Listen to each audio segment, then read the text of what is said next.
haven't seen you in New York in so long. I'm just happy anytime I get to see you, no matter what side of the world it's on.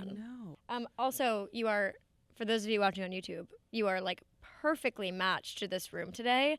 I'm really happy for the thumbnail that you're going to get. Thank you. It's so funny. I had originally planned on wearing a yellow button down, but I switched purple last minute, and I feel like this vibes with it, so I'm excited. Yeah. Also, I just watched you come in. You came off the subway, you walked here, and I loved watching you completely assemble yourself post-subway.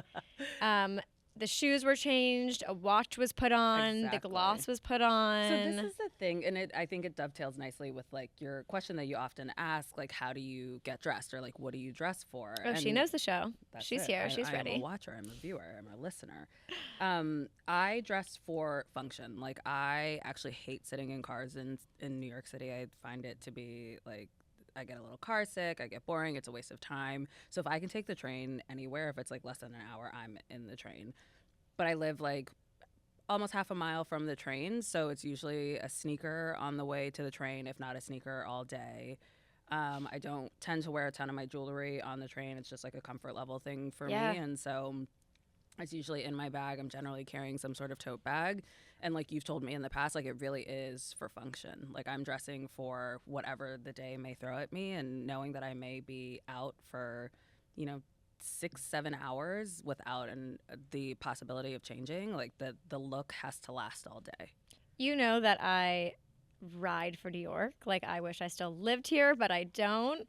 But I will say the one thing I do not miss is leaving my door at like 8 or 9 a.m. and arriving back at 8 or 9 p.m. Right. It's and like having to dress for the whole thing. No, the it's whole like 9 yards. it's wonderful when it's a Saturday and you don't know where your day is going to take you. Yeah, that's different and though. like, That's, we romanticize life in New York on Saturdays. Exactly. It's completely different. But during the week, it definitely is like, okay, how is this look going to get me from like when I most likely leave my house if I have like a training session in the morning, I'm leaving my house at like 7 a.m. And then if I have a dinner at night, I'm not getting home until like 10 p.m.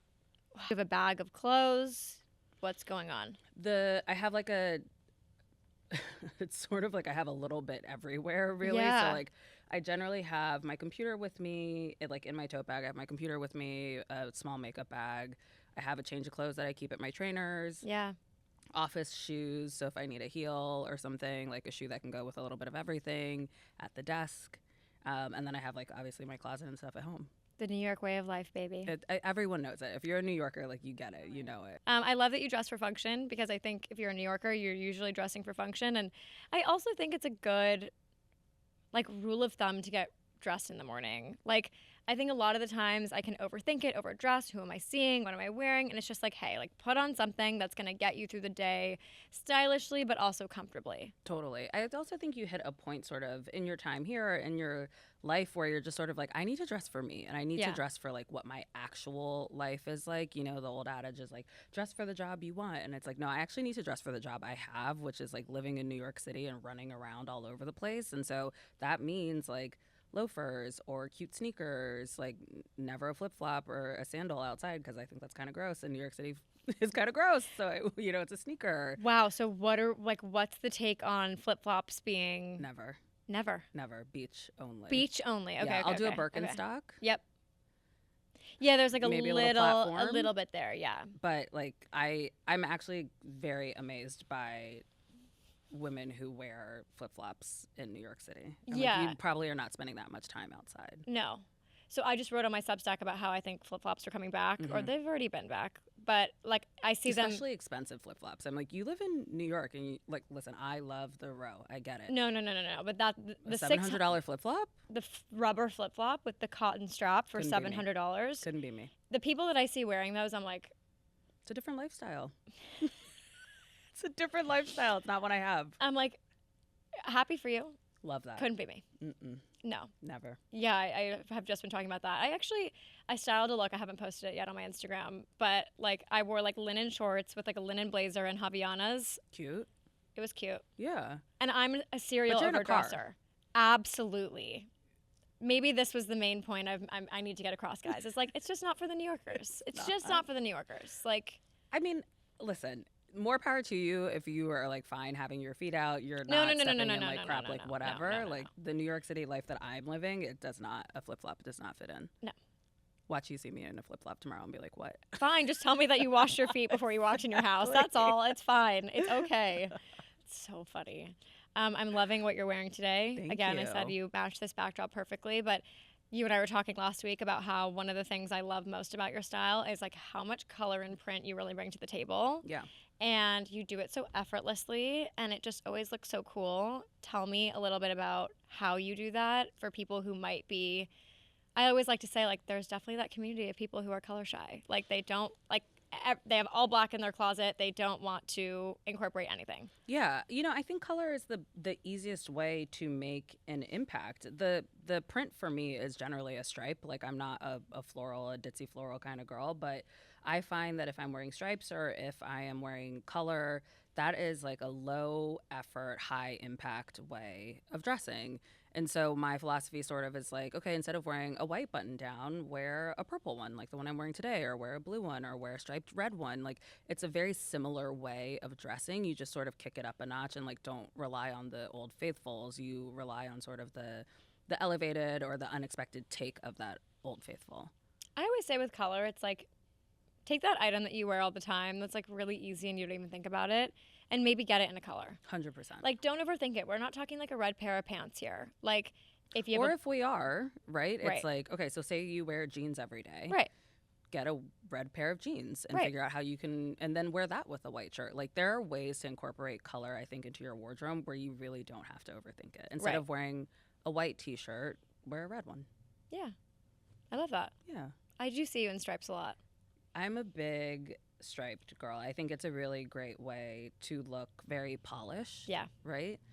But you're, at the end of the day, just sort of wearing like a t-shirt or a button down. Do you believe in the no horizontal stripe rule?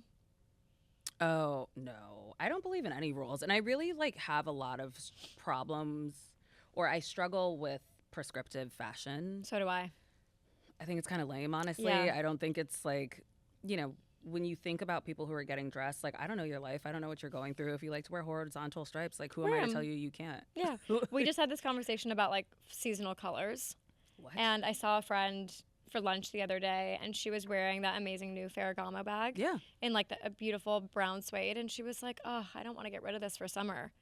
And Get I was rid like, of it for summer. or like put it away for totally. summer. And Yeah. I was like, well, you don't have to. Like, she was wearing like a red and white striped button down with like light blue jeans and loafers. And I was like, I would be wearing what you're wearing right now through the whole summer. Yeah. Yeah. Yeah, my entire wardrobe, for the most part, unless it's like literal functionality of clothing, like, can last all seasons. It Like, should. I think that's the smartest way of shopping and of dressing. But that's a mentality shift. That's like, I still get people DMing me being like, can I wear white after Labor Day? Stop.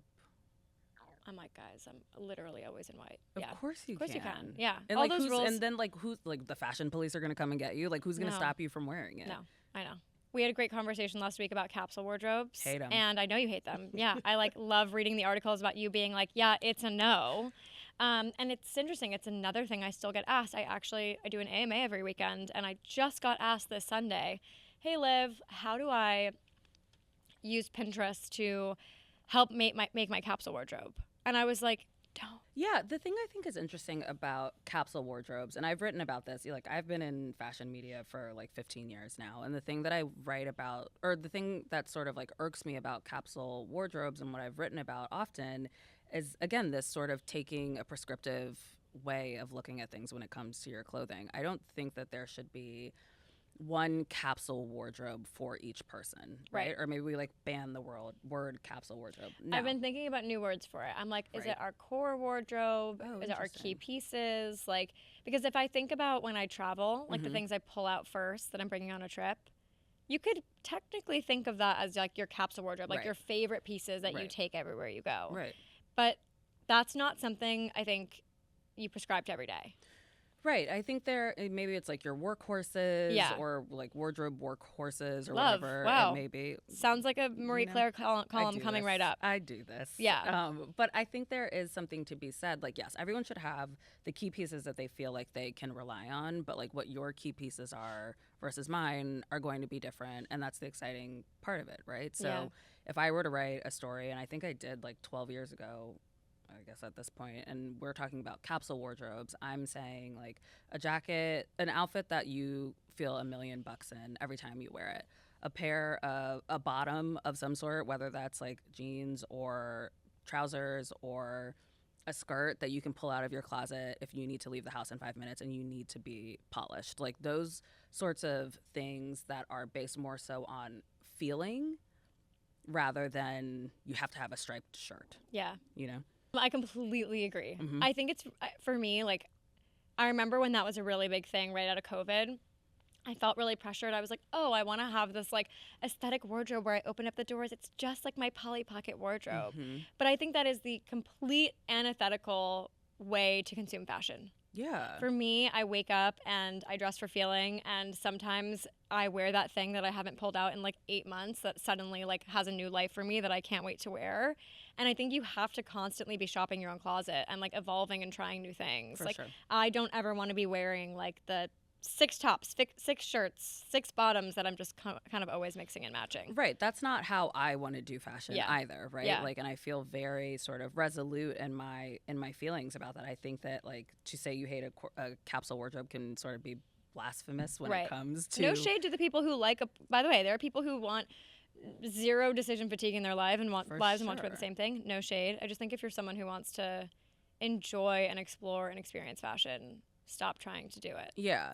And also, like, disclaimer, no shade like for with anything that we're saying. Like, I am talking about me. Yeah. You don't have to dress the way I dress at all, and that's great, and that's fine. As long as you feel good in your clothing, like, what's that got to do with me? Like, totally. We're good. So what is the workhorse in your closet? Like, what's the thing that you use probably the most? It's, as of right now, it's probably a button-down shirt. You're always in a crisp button-down shirt, and it looks so good on you. Thank you. Yeah, I tell appreciate us like you saying that. the dry cleaning secrets to keep those collars there are tight. none actually, because there are none. Or for me at least, because I literally this morning to my boyfriend was like, "How do you iron? How do people get things super crisp?" Disclaimer: I don't know how to iron. I steam. I'm not steam. I don't know. No, but I don't steam my button-downs. What do you do? I send them to the dry cleaner. I know. I have half a mind to like once a week just send all the button downs to the dry cleaner and get them pressed. Yes. Right? Because then they come back super clean, or like super sort of like crispy. But yeah, it's usually a button down shirt, jeans, a loafer of some sort. I wouldn't say my style is like preppy, but it does have a bit of a like preppy tinge to it. I grew up in Virginia. I went to school in Virginia, so that southern sort of like style will always get to me. Polo, Ralph Lauren is one of my favorite brands. It always has been. It always will be. And so there's a bit of that to my style, and then there's a bit of an athletic tinge to it as well. So that's where like the sneakers come in, and ringer tees, that sort of vibe. You're also a big runner. I am a big runner. Yeah. So it's like my knees got to stay. Totally. And so that's where the sneakers come in as well. I see you and Joe running, and I'm like, couldn't be me, but like, wish we could just hang out. I know. Shout out to Joe Holder. Yeah, I love running. Has always been in the last 10 years I started running, and it's always something that I return to. And so a lot of my fashion, I think, is influenced by like a sports athletic sort of vibe as well. I get this question a lot, and I'm actually really and truly the wrong person to answer it. I work out a lot, but like I haven't updated my athletic wardrobe in a while. What are some of your go-tos? I wear a lot of Nike. Yeah. I think Nike is Nike for a reason. Totally. The stuff is really good. I also don't like to spend a ton of, like, I work out. Like, I really work out, right? Like, I'm running, miles and miles. Just started incorporating Pilates into the mix, but for a long time I've just been a runner, and I've been like lifting weights. So I really need like functional clothing. So it's a lot of Nike, Adidas, New Balance, Fabletics, which is like my hidden secret. I know everyone's like, what? No, I'm down. I'm telling you, I need someone to like inject me with some new athletic wear. I wear a lot of Fabletics. Like for the listeners, I'm like curvy, I guess, a little on the bottom. I probably wear like an 8 bottom. And so I wear bike shorts, and those bike shorts do not budge. Like, I've run multiple half marathons in Fabletics bike shorts, and they are perfect. That is a great cosign. Mm-hmm. Yeah, that stuff's important. Yeah. And you can like mix and match the sets, right? Totally. Yeah. You can buy that. Like, they have a program where you can get like, I actually don't know exactly what the program is anymore, but I buy the pieces individually. They make great sports bras, great bike shorts, cutie little tennis skirts, all of the things. Love. Yeah. What's been your most recent purchase? Ooh, I was in Paris, so I went a little ham. It's impossible not to. I'm sorry. What are you supposed to do? It's tough. And it really is like this. If you are an avid shopper, Yeah. right? You know that if you are in Paris or if you're in Europe and you like luxury items, you should buy them there. 100%. They're cheaper. We all go with a list. We go with a list. Yeah. They are in fact cheaper there. Yes. You get your VAT back. That's the strategy. So I got some Chanel shoes. I got like a Chanel little we went to Chanel. Oxford. Okay. Yeah, we went to Chanel. We got some shoes. What else did I get? That might have been the most recent, but I have the shoppies. They're coming on. Like I can feel them. It's a new season. As soon as it gets sunny outside, I'm like, let's go. Did you just say I have the shoppies? Mm-hmm. Oh no. You just titled a feeling that I am now going to say once a week to my husband, Alex, I have the shoppies. I have the shoppies. Yeah, I have the shoppies too. Do you that know? usually happens around when like a new season's happening. Yeah. And I can't, there's always like a 2-week span between seasons where I don't know what to wear. Right. Like I'm just like, and it's like I'm you're confused. wearing a sweater, like even look at me now. leather. I'm still in Yeah. winter. Like even yesterday when it was warm out, I wore a leather jacket. Right. I get seasonally confused. Yes. And that's when my shoppies really kick it That's up. when you're like, I know how to solve this problem. Yeah, so I'm like, I'm just gonna go buying buy all new things, and It's I'm all just new gonna things. like figure it out. Yeah. Oh, I Yeah. also went to Bali because I was in Milan and Paris. Yeah. So Bali is incredible right now. Yeah, there was the current CEO of the Real Real was just on the cutting room Oh, right. floor, and she actually said that Bali is flying at the Real Real right now. Yeah, it's really, really good. So Simone Bellotti, I think is his last name, was the creative director. He's now leaving and going to Jill Saunders, so we'll still have him in the mix, which is really great. But I think the stuff that he was doing for Bali was like right up my alley. Yep. In terms of dressing, a little bit preppy, but super functional. So I got some jackets, some blazers there. Wow, good to know. Yeah. I love Get when a it now. podcast comes on and like tells me the deep cuts. Get it now. Like, Thank you for have being one more here. season. Thank you. One more season with Simone's Ballet, and then he's off to Jill Saunders. Good to know. Yeah. Can't wait. How did you get your start in fashion? Oh, that's a good question. So I always loved fashion. I grew up, my mom was a shopper. I remember like boxes of Delman shoes like all over the house. And so I think and she wore like trench coats and was really into scarves. So I think when they saw me first go into fashion, they were like, what's happening right now? But it's no wonder. I was surrounded by clothing for my whole life, and my dad would make us watch like 60 Minutes every weekend with him. So, of course, I'm a journalist who writes about fashion primarily. So it sort of started when I was a kid, and then when I graduated, did like all this schooling and all of this stuff. And when I graduated from college, I went to University of Virginia. I studied media studies and sociology. There wasn't like a real sort of journalism program there just yet. And so I moved to New York, and I had interned in the past, but I moved to New York without a job. My parents said that they would front me 6 months of rent, thankfully. So, I was able to sort of like share an apartment on the Upper East Side with a roommate, and I worked at Vanity Fair. That was my first job out of school in the fashion closet, and I've just sort of climbed the ranks from there. I mean, you've quite literally worked at every magazine. I have. I've worked, Vanity Fair, InStyle, Glamour, Elle, GQ, Harper's Bazaar, and now I'm at Marie Claire. What do you think? Because you are just you're truly like the archetype story of someone who has risen in the ranks at incredible publications to finally land the editor-in-chief spot. Mm-hmm. In your mind, what do you think that takes? Like, what is it to people right now listening that want to be in this field to rise to the top? I mean, you have to have stamina, honestly. I remember, so I was talking to Hillary Kerr, my boss, and she was like, one of the reasons that I knew that you could do this job is because you're a runner. And that sort of like, you see the world through a runner's eyes, and you do things that don't scare you, really. And if you can push yourself there, then you can probably push yourself in this job. And I do think a lot of that, what I took from that is that I have stamina, that I do things that like aren't, I can sort of talk myself into doing things that like may look hard on paper or may seem hard, but really if you come up with a plan, you can really just do it, and you just have to stick. What is that day to day like? Like, I always wonder, obviously you're not in the weeds. I know that you still write, but what is kind of by the hour? Is every day different? Every day is different when you're an editor-in-chief, and I think that is the fun part. You know, I could wake up. This morning I was working on my newsletter, Self-Checkout. Comes out every Saturday. Great name. Thank you. So I was working on Self-Checkout. Last week, halfway through the week, we were recording Nice Talk, my podcast. We are finishing the closing touches on our May motherhood issues, so I'm working with the writers and with the internal editors to get that into a good place. Lunches, I have a gala this evening. Like it's literally all over the place. Yeah, it's nonstop, but I think that's the fun part. Like if you like that no 2 days are going to be the same, this is a job for you. If you want a job where you're just going to sit behind a desk all day, I promise you this is not it. And it's work. Yes. Like that's the thing that I think a lot of people may not understand about working in fashion or being a content creator. Like this is actual work, and like these are some of the hardest working people that I know. It's been really fun to see you kind of expand on these pre-existing ideas that Marie Claire has had.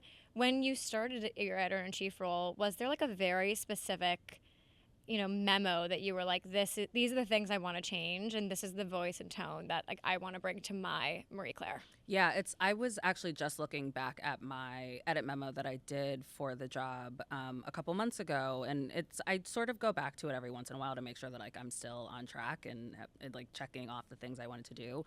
And we're there. Like I think of this job sort of in 3-year chunks. So I'm a year and a half in right now, a little over a year and a half, and like there's a lot to be done, but we've been able to accomplish a lot in the time that I've been here. Yeah. And so we're just sort of cooking. I'm excited. It's super exciting. Yeah. I know, I love to see it. I feel like you have such a good grasp on the brand itself, but you've also brought in a really modern touch to it. Yeah.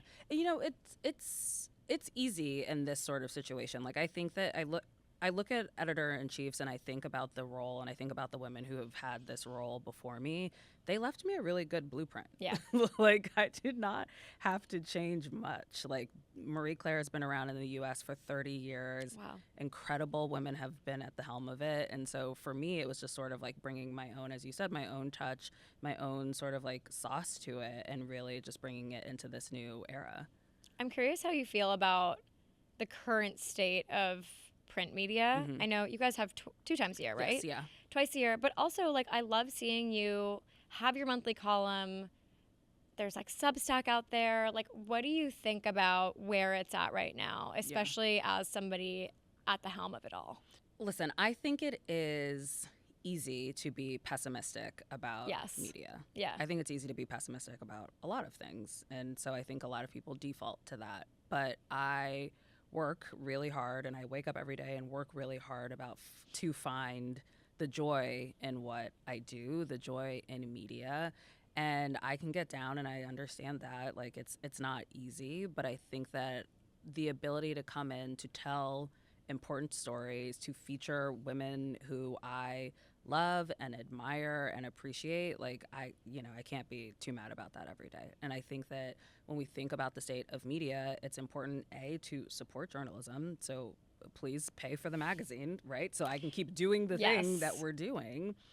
But I also think it's important to support and believe in media, especially in our current democratic state. It's very important to support and believe in media and media literacy. I subscribe to the New York Times. I subscribe to New York Mag. I think the work that they're doing is really important and really incredible. And so I think it's important to put your money where your mouth is. And so I pay for those things. I mean, it's so interesting because I would love to just be a fly on the wall in your day-to-day work, in the sense that, you're working really hard to honor this legacy brand that, as you were saying, has been around for 30 years. But there are so many other things popping up that are new forms of medium, like I mentioned Substack before. Where are you finding the intersection and feeling excited about these new things, but also honoring this, legacy, heritage, New York brand? Yeah, I always say, and I think Joe Holder says this as well, like everybody can eat. right? Yeah. There is room at this table. If you are good at your job, right? Like Totally. you will have a room, you will have a space at the table. Yep. Like you can eat. Yep. There is a reason why these substackers are so good at their jobs, and who am I to turn my nose up at them? Yeah. In fact, I'm like, hey, do you want to come write for me? There you go. Like, There you go. you're super successful at what you're doing over there. You're doing a really great job, Jess Graves. She came to me. She was like, I want to do a monthly column for Marie Claire. I said, bet. Let's go. What do you want to do? Ooh, that's interesting. What in your mind is the way to nail a pitch? Oh, that's a good question. She had a very clear idea of what she wanted it to be. Yep. She saw a white space that she was filling that we weren't covering on the site. She came in just like with a very clear idea of her value add to Marie Claire. It wasn't like, I want to write for Marie Claire and you guys have done this story 15 times, but Yeah. I want to tell this story. Or it wasn't, here's a story idea that I have. I don't necessarily think it's a Marie Claire story, but it's a story I want to write. So can I write it for you? Yeah. Like, you really have to be cognizant of the place that you are pitching to and the value add of the story that you are pitching.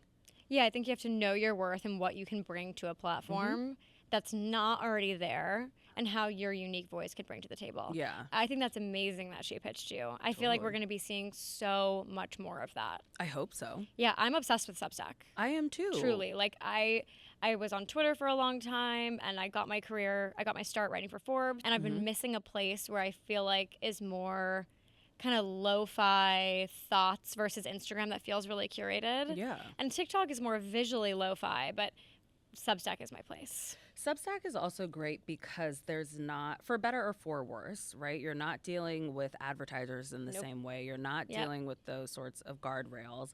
In some regards, that's not that great because you can see sort of media popping up that is unsavory, I Right, guess you can yeah. say.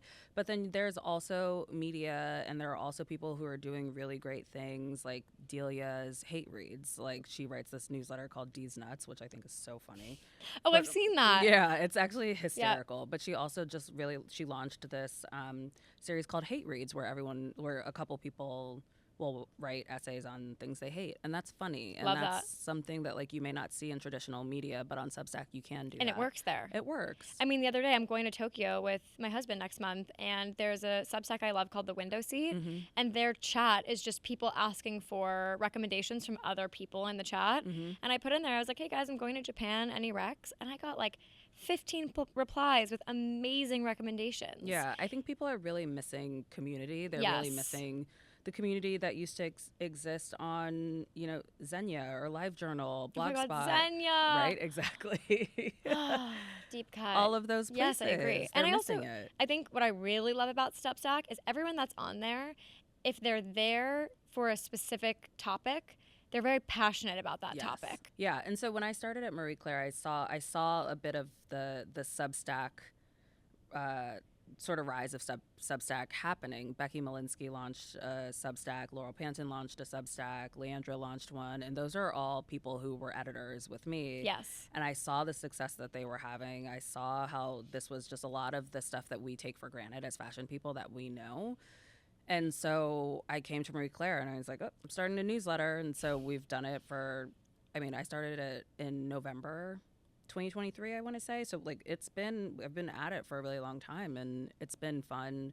I miss the fact that we can't have like a dialogue necessarily. I'm just like talking to my readers, and I think that that's the good thing that Substack provides. Yep. But, I know that for me as a writer, it keeps my writing muscle strong, and it provides a service to my readers that they're really excited about. I know you're also a big watch collector, which I love. I am. How did that happen? Where did that come from? I've always liked watches. I've always Yeah. felt like they're sort of like an exclamation point or a finishing touch, a period on the end of your look. And so I've always been into them. During the pandemic, 2020, I got super into them. We were all sitting at home. We didn't really have much to do. And she was just shopping watches. I was just shopping watches. No, I was actually running Harper's Bazaar's website and looking for new writers. And Bryn Wallner had just launched Timepiece, and so I asked her to join as a contributor. and gave her some of her first bylines, which I'm like so excited to say. It's been like really incredible to watch her career flourish. Yeah. It's also been incredibly detrimental to my wallet. Your wallet. Because she opened my eyes to a lot of things. Yep. And yeah, it was sort of off to the races from there. I got my first sort of big girl watch in 2020. I got the Cartier Panther. Love. Beautiful. Do you have it?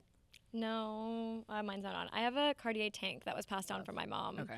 And it's actually, I didn't know this because she let me borrow it once and then I never gave it back. But it's a tank from, I think, the 80s that they actually don't make anymore. The font is really unique. Right. And I brought it in to repair it and they were like, this is a really specific era of tank. Nice. Keep this one forever. Yeah.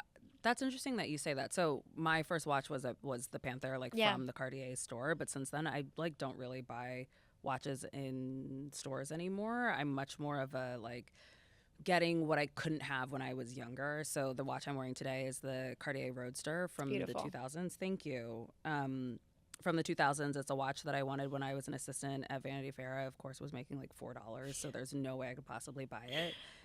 So this was my second watch when I got this one on Rebag, I want to say. Oh, wow. What's on your wish list right now? Oh, man. I know. It's interesting, too, because I feel like we're in this era where, watches kind of out of nowhere became the thing. The tank, it was interesting when my mom had passed down that tank to me, and then it became a huge thing last year. Yep. And I remember the Cartier Crash that Sophia Richie was wearing on a podcast went viral. Yeah. It's really a moment for watches. So what's on your wish list? It is a moment for watches. Right now, so I'm just coming off of Watches and Wonders, which is the trade fair in Geneva where you get to see what all the watches that are coming out for the next year. And there are two from there that I'm really coveting right now. I want the Tag Heuer F1 watch, which is like a sporty little watch that sort of fills a white space in my watch wardrobe, if you will, right now.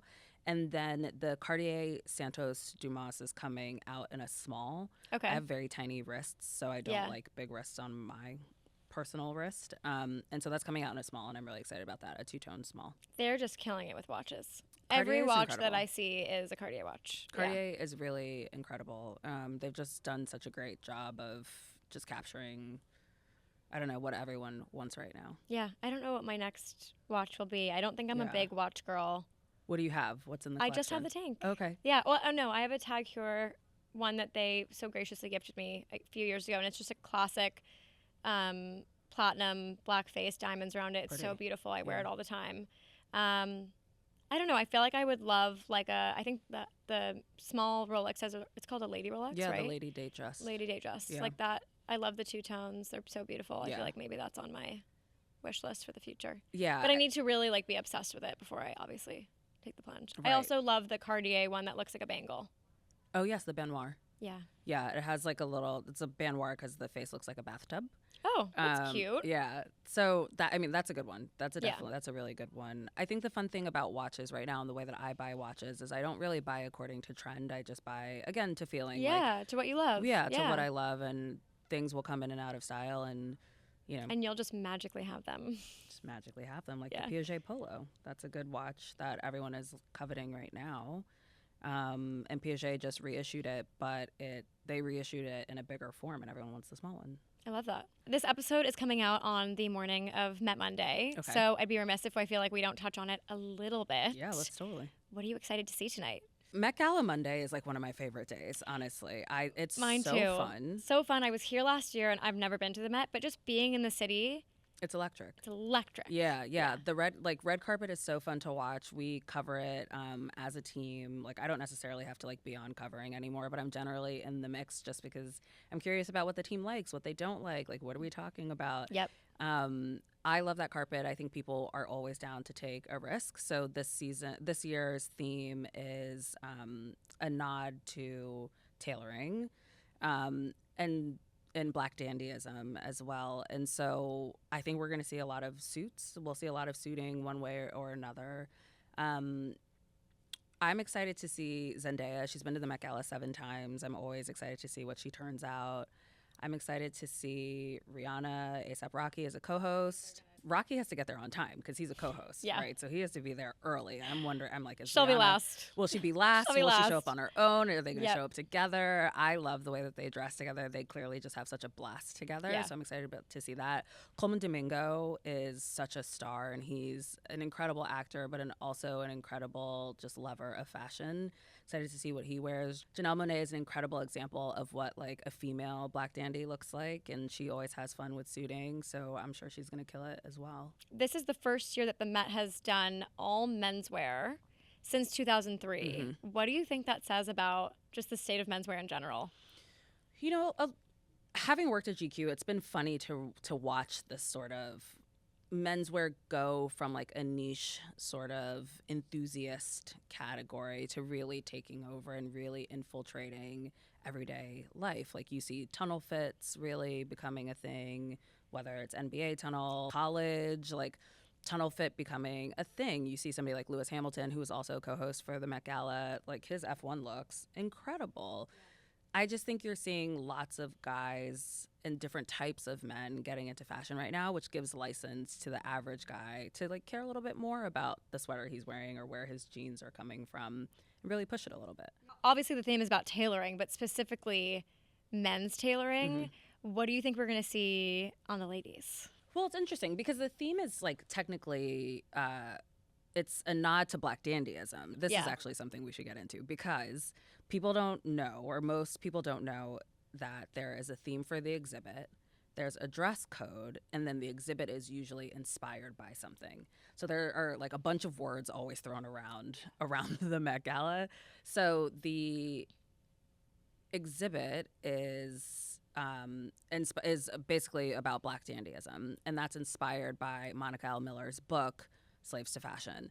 And so I think on the women, we will see a lot of suiting, but we'll also see a lot of Black designers, which is going to be really exciting. I hope that we see a lot of Grace Wells Bonner, and we see a lot of Fear of God by Jerry Lorenzo, maybe some Dapper Dan in the mix. I hope somebody digs into the archives and gets something from him. Oh, that would be incredible. You know, something from Sergio Hudson would be great. He's been dressing Keke Palmer recently, so that's going to be incredible. So I think on the women, we'll probably see a lot of suiting, but the dress code is also, tailored for you. So that is a nod to sort of personal style as well. Yeah. So there's a bit of a question mark, a bit of a mystery there. A lot of people don't know that like the Met Gala is not just a red carpet. The Met Gala is a fundraiser for a huge It museum. funds the entire museum for the whole year. Right. So they're doing it for purpose. Like there's a reason that it's, the exhibit is themed in that way, and at the end of the day it's to like have fun on a red carpet and also make a lot of money. I think we'll see that too, because dandyism was also about a lot of self-expression after a time of oppression. 100%. So between that and the tailoring for you, I think we'll see a lot of really amazing outfits that both are inspired by great tailoring, but also a lot of like incredible self-expression and personal style. Yeah, and I think we'll see a lot of great accessories. So watches, brooches, top hats, canes, like a lot of the scarves, like a lot of the pocket finishing, watches. Yes, exactly. Yeah. A lot of the finishing touches on menswear style that is obviously can be co-opted, if you will, or worn by women. We'll be seeing a lot of that on the red carpet too. I can't wait. It is one of the most fun nights in fashion. It's the best. It's our Super Bowl. Absolutely. I get texts from friends that morning being like, happy Super Bowl day. Have the best time. It's like, who are you excited to see? Yeah, it brings a lot of people in. No, I'm really excited. What is exciting you right now about the fashion space? What's exciting me about the fashion space? That's a good question. I think that